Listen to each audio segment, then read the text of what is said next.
Just imagine, or actually don't, if you could have a sexual encounter with an avatar in some virtual reality space whose actual sexuality you do not know. It could be a man or a woman on the other side of the gadget. As a matter of fact, it could be some sort of AI or bot that you've never encountered before. Because it shows an evolution of technology, where we go from the usual forms of display that we're used to, the screens that we normally use, to augmented and virtual reality, which is much more immersive than you could think. You actually get to live in that world, engage with avatars that you previously couldn't, and in practices previously weren't possible. So Apple just launched the Apple Vision Pro, a gadget that is supposed to take our experience of virtual and augmented reality to a whole new level. Now, I'm not a tech geek who's here to analyze for you the pros and cons of the Apple Vision Pro or any of Apple's products for that case. I actually think it's a wonderful product for its use case, so I'm not going to speak much about it. But with big tech companies like Apple with the Apple Vision Pro and the Meta with the metaverse getting into augmented and virtual reality, and this form becoming a more common way to interact with softwares and other people than the usual on-screen mechanisms. While there are many good uses of it, there are some concerns that I think should be addressed. One of which I am here to highlight with you today, and that is porn. Now, before you click away, hear me out. A poll by IFS on the US populace said that 6 out of every 10 in the US have indulged in porn at some point in their lives. And out of those who have indulged in porn very recently, like around 55% of them, most of them are male. As a matter of fact, 80% of them are male and 20% of them are female. Now, let us come back closer to home.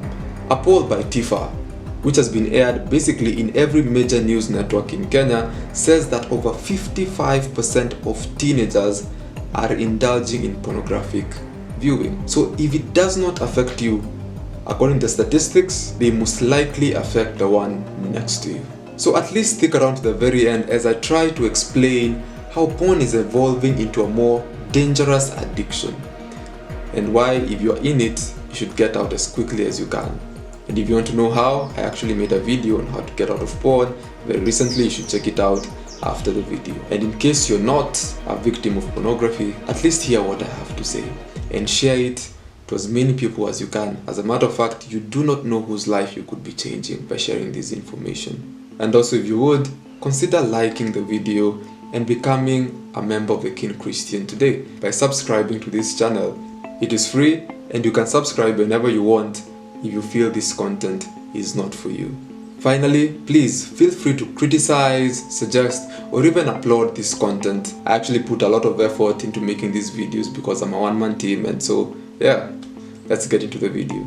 So pornography as a word shows its original form, which is very different from how we perceive pornography to be today. Pornography actually comes from the Greek word pornographos, which itself comes from two other Greek words. The first one being porne or porneia. God, I hope I'm pronouncing these things correctly. Porne, which could mean prostitute, and porneia, which could mean fornication. The other word is graphene. Graphene means write. So basically, the word pornographos means writing about prostitutes or fornication, depending on which interpretation you take.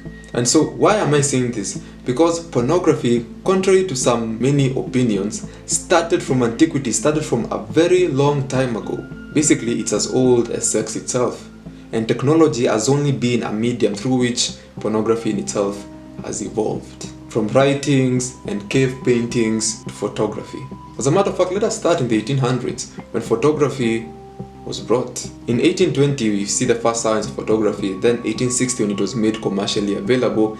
By 1890s, there was pornography in photo format, and by 1920, there were stag films that contained pornographic content. And then, by 1970, pornography was a thriving business worth millions of dollars with full-length pornographic films. So a small disclaimer, you have to pardon me on this one. Unlike my previous videos, I will not be using or displaying examples on screen of what I'm talking about, because the point of this video is to inform you of the evolution of porn so that you can get out, not indulge further into it.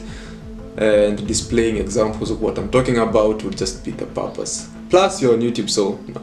Moving on, and by the late 1970s to the early 2000s, in that awkward phase where tapes and CDs were the main mediums and Blockbuster could actually work, you could have porn posted to your private address for you to watch and view at your own convenience. And when the internet exploded in the late 2000s to the current years, you could have porn in your phone at your own convenience to watch wherever you want as long as you have internet access.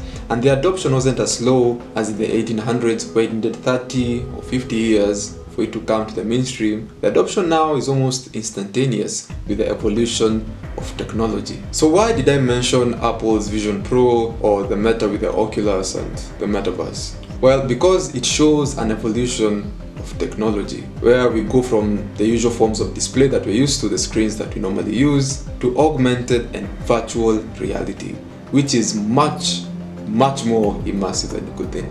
You actually get to live in that world, engage with avatars that you previously couldn't, and in practices that previously weren't possible. And it's almost a huge coincidence that at the same time, concepts of gender fluidity and sexual perversion are being forced down our throats by some government policies and various means of media. Just imagine, or actually don't, if you could have a sexual encounter with an avatar in some virtual reality space whose actual sexuality you do not know. It could be a man or a woman on the other side of the gadget. As a matter of fact, it could be some sort of AI or bot that you've never encountered before, all in a bid to keep you hooked to these forms of technology. And if you think this is too far away, it's not.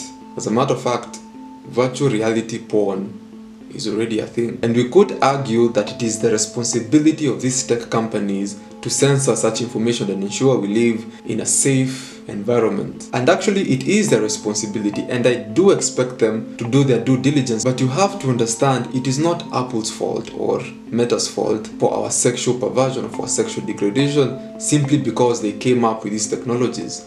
These technologies have very good use cases. It is us human beings who take the extra step to use these wonderful instruments that we have invented for the wrong reasons. And if we did immoral things with writings, with paintings, with photography and videography and the internet, what is augmented and virtual reality not to fall into that category? So my message to you is this: if you're in porn, get out. Again, if you need help getting out, I made a video on how to do so, and you can watch it after the end of this video.